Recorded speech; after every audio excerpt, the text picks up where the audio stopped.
Bonjour à tous, on se retrouve aujourd'hui pour une vidéo spéciale favoris. Alors à la base je pensais vraiment vous faire une vidéo que alimentaire, mais au final j'ai pas énormément de favoris cosmétiques à vous présenter, donc je me suis dit que c'était l'occasion de tout regrouper en même temps.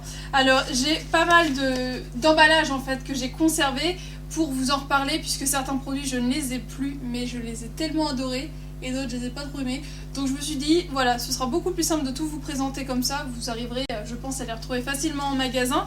J'y vais parce qu'il y en a quand même pas mal. Bon, j'anticipe les critiques, je ne me nourris pas que de crème glacée et de gâteaux et de yaourts sucrés. Soyons raisonnables, je mange aussi des fruits, des légumes, des plats que je prépare moi-même. Mais là, ce sont vraiment mes favoris.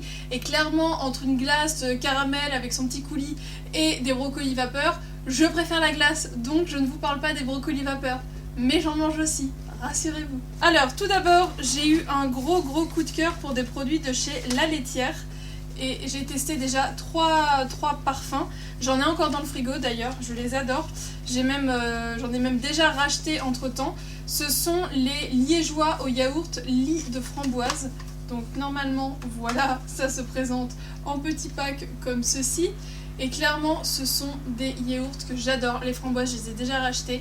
Je les aime vraiment énormément. C'est vraiment super bon. Vous avez la petite couche de chantilly, un yaourt avec des petits morceaux de framboise et un coulis de framboise dans le fond. C'est vraiment une grosse tuerie. Et du coup, j'ai voulu tester d'autres parfums. Et donc j'ai tout d'abord pris à la fraise. C'est pas forcément celui que je préfère, mais ça se laisse manger. Les yaourts à la fraise, c'est pas mes préférés, mais monsieur aime beaucoup.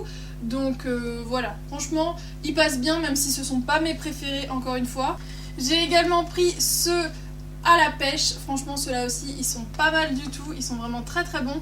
Alors du coup, il y a aussi à la mangue et à la myrtille. Mangue, c'est pas trop mon truc, mais myrtille, peut-être que je testerai. Chez Panier Dioplay, j'ai testé deux choses. Alors j'avais déjà testé ça quand ils avaient sorti. En fait, il y a un fruit au-dessus, un espèce de yaourt très onctueux au lait entier, tout ça qu'on adore, et un autre fruit en dessous, type fraises et framboises ou pêche et... non, pommes et poires. J'avais testé. Et là du coup j'ai voulu essayer donc sensation poire fondante et caramel, et c'est juste trop bon. Alors après ça c'est plutôt un type de parfum que j'aimerais plus pour l'automne. De la même gamme du coup j'ai voulu tester framboise gourmande et citron acidulé, et ça clairement c'est hyper de saison, et celui-ci je l'ai même racheté, j'aime vraiment beaucoup. Bon, je l'ai sur mes genoux donc je vous en parle en même temps. D'ailleurs lui il a un peu souffert. Lui par contre j'ai pas aimé. C'est de chez Andros, c'est gourmand et végétal au lait d'amande, le délice caramel. C'est vendu par deux aussi, clairement j'ai pas trouvé ça dingue. C'était pas mauvais, mais c'était pas dingue. Donc ça par contre non, je rachèterai pas. Je vais maintenant passer à ce qui est gâteau. J'ai voulu tester une nouveauté de chez Gavotte, c'est les Merveilleuses. 10 pépites gourmandes aux éclats de crêpe dentelle, caramel et chocolat au lait. Donc j'ai plus le truc à l'intérieur, je l'ai jeté comme une nouille. Mais ça c'est très bon, mais c'est trop petit, parce que clairement c'est de la taille réelle, donc c'est à dire voilà, ça fait des petites pépites comme ça. C'est vraiment excellent à mettre par exemple sur une glace au lieu de mettre la crêpe dentelle classique piquée dedans, ou en espèce de petit éventail. Ça clairement en dessert avec le café etc, c'est vraiment très bon. Ça existe aussi tout chocolat, mais avec du caramel c'est mieux. Mais c'est trop petit mais c'est trop bon. Je me suis pris des barres de céréales qui sont pas très céréalières mais qui sont très bonnes. C'est de la marque Nature Valley. C'était nouveau, c'est de la gamme Sweet and Salty Nuts, donc un mélange sucré-salé, j'ai adoré. Les deux parfums, j'ai adoré. Celle-ci, c'est donc chocolat noir, cacahuète et amande. C'était excellent, franchement, une grosse tuerie. Et celle-ci, c'était juste à la cacahuète, mais du coup, il y avait des éclats de céréales avec des cacahuètes, et il y avait du beurre de cacahuète en dessous. C'était trop bon. Je vais maintenant passer à tout ce qui est jus, et celui-ci je l'ai adoré. C'est une édition limitée de chez Tropicana. Pomme, cassis, fraise, myrtille. Il est excessivement bon, franchement. J'adore les jus de fruits rouges, mais là c'était une grosse tuerie. Et niveau jus de pomme, il y en a un que je n'arrête pas de racheter depuis que je l'ai testé tellement je l'adore, et l'autre c'était un one shot et clairement je le rachèterai pas. Donc celui que j'ai pas trop aimé, c'est le Tropicana bio jus de fruits pressés sans sucre ajouté à la pomme. Je l'ai trouvé fade en fait. Quand il était très froid, je ressentais à peine le goût de la pomme. Il fallait vraiment que je laisse mon verre à température ambiante pendant une bonne demi-heure pour vraiment avoir du goût de pomme, le bon goût de pomme. Alors que celui-ci, Ce pur jus de pomme 100% français rémunère au juste prix son producteur, donc c'est la marque C'est qui le patron. Je n'ai jamais acheté le lait de la marque qui est à la base de leur campagne commerciale, si je puis dire, mais en tout cas le jus de pomme il est excellent, je vous le recommande à 300%. Et je vous en avais parlé dans un grosserie haul Carrefour, c'était des glaces de la laitière, donc voilà, vous les avez vues pleines maintenant, elles sont vides. Donc les duos de morceaux, moelleux et noisettes caramélisées, glace vanille, donc celle-ci, et biscuits et caramel croquant. Alors, j'ai bien aimé les deux. Après, je dirais que j'ai eu une petite préférence pour biscuits et caramel croquant parce que bah voilà, le caramel, pour moi, je préfère une glace, enfin un coulis de caramel à des petits morceaux de gâteau au chocolat. Mais franchement, les deux étaient excellents. C'est vraiment s'il faut choisir, hein, parce que les deux étaient excellentes. Et niveau alimentation, donc fait maison, j'ai des gros coups de cœur livres. Je crois pas que je vous en avais encore parlé, ce sont les petits inratables de chez Larousse. Recettes inratables plat du soir, ce sont des livres qui coûtent 6,50 €. Et clairement, le inratable plat du soir, je l'ai fait déjà je sais pas combien de recettes qui se trouvent à l'intérieur. J'aime vraiment trop, dont une que j'ai adorée, pois chiches mijotés au chorizo et poivron. Voilà un exemple. J'aime trop ce livre, quand j'ai pas d'idée je vais dedans et c'est bien classé. Je vais maintenant passer à la partie cosmétique et je vais commencer avec les flops, comme ça on finit sur une note positive. Clairement le mot d'ordre c'est vite et bien, puisque j'ai envie de bien faire mais en allant vite. Donc, eh bien, il y a des produits qui se sont clairement départagés des autres. Certains, je vous en ai déjà parlé, d'autres, je ne pense pas. Un contour des yeux de chez Bio Beauté by Nux, le contour des yeux détox, éclat et anti-cerne, à l'eau d'orange et à la pulpe d'acérola. Alors, le problème de ce produit, alors à la base, ça avait l'air cool puisqu'il est en flacon pompe, sauf qu'une pompe me permettrait de faire largement tout mon visage et pas uniquement le contour de mes yeux. Donc j'appuie très doucement pour sortir juste une toute petite quantité, sauf que ça a tendance à boucher du coup l'orifice de sortie. D'ailleurs là il y a une espèce de dépôt orange, mais j'ai pas envie de vous le montrer parce que c'est vraiment pas très ragoûtant. Mais donc voilà, c'est pas terrible puisque du coup le produit reste dans la pipette si je puis dire, et ça bouche l'orifice de sortie, donc la fois d'après ça fait une giclure, donc il y en a trop qui sort. Bref, c'est une galère. Après le produit en lui-même, je le trouve ni bien ni mal, voilà, il a l'air d'hydrater le contour de mes yeux, mais comme j'ai tendance à en mettre trop, du coup je l'utilise que le soir, et tant pis si j'en ai trop, ça me fait un masque au contour des yeux, mais clairement je le rachèterai pas parce que je vais le terminer à une vitesse grand V à ce rythme-là, parce que vraiment il en sort beaucoup trop à chaque fois. Deux démaquillants, dont un que beaucoup de monde adore et moi je l'aime vraiment pas, c'est le Garnier Skin Active Biphase Micellaire tout en un. Maquillage tenace waterproof, démaquille, nettoie, apaise sans rinçage, visage, yeux, lèvres, fini non gras, peau sensible, tolérance optimale. Alors fini non gras, déjà si sur ma peau il est excessivement gras, sur mon visage il est pas terrible puisque à chaque fois que je l'utilise j'ai tendance à avoir une poussée de boutons ensuite, et sur les yeux du coup je l'utilise vraiment que quand j'ai des make-up très légers. Pour vous dire, j'ai même tendance à plutôt l'utiliser pour nettoyer mon plan de travail, pour nettoyer par exemple l'intérieur de mes palettes si j'ai fait pas mal de chutes, etc. J'utilise plus pour nettoyer où il y a du maquillage que pour me nettoyer moi-même, puisque je l'aime vraiment pas du tout.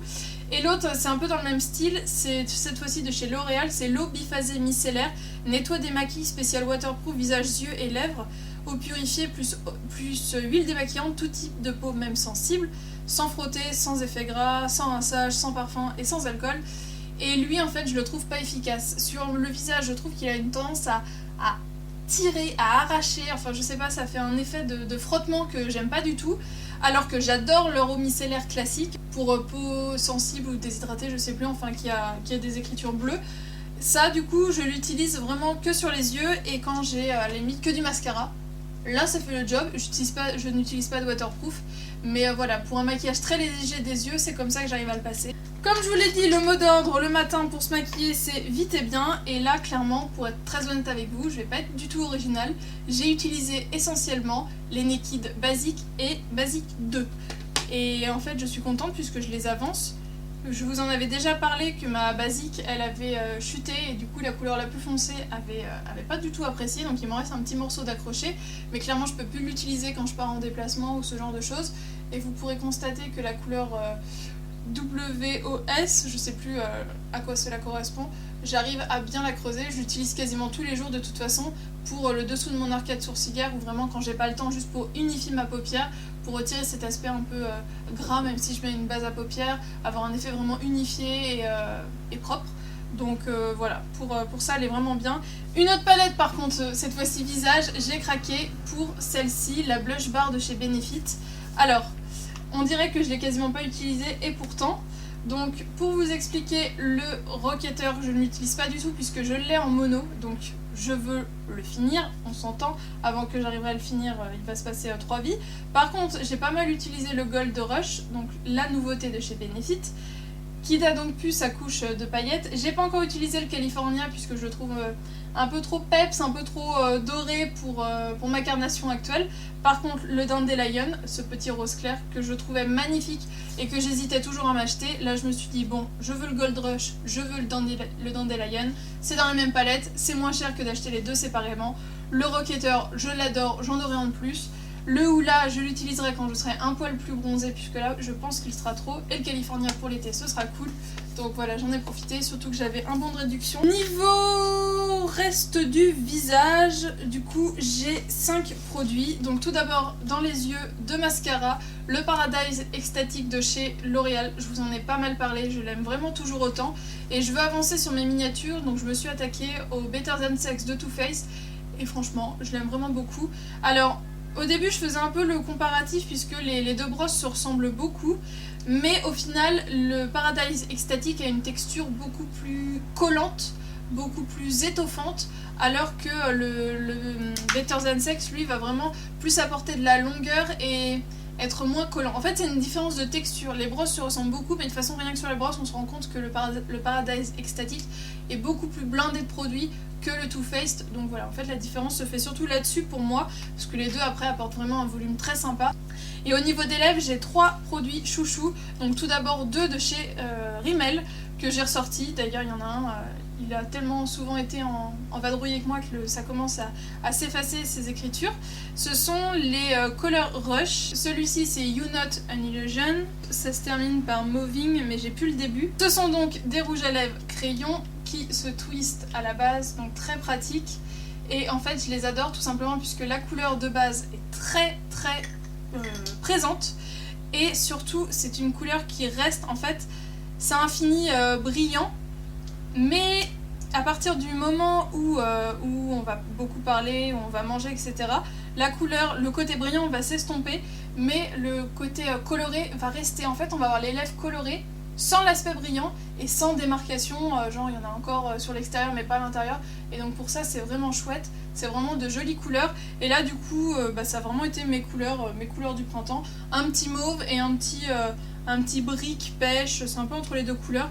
Lui j'aimais beaucoup le marier avec des vernis plus rouges, et l'autre que j'ai beaucoup porté c'est le Hot Tahiti de chez MAC en fini glaze, et en fait lui je l'aime beaucoup puisque c'est un coloris assez rouge, mais au rouge brique, et pour les jours où il fait pas beau, et bien c'est une couleur qui me met beaucoup de peps au visage. Et bien voilà, j'espère que cette vidéo favori flop vous a plu. Il y avait vraiment surtout du manger, mais j'avais envie aussi de vous parler de mes gros basiques du moment.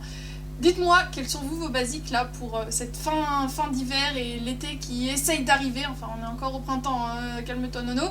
Ce printemps qui essaye de s'imposer, mais un coup il fait 10, un coup il fait 30, donc à un moment il va falloir décider de se mettre à 20, hein, c'est ce qu'on demande au printemps. Dites-moi vous quels sont donc vos favoris, je vous fais de gros bisous et je vous dis à très bientôt dans une prochaine vidéo. Ciao.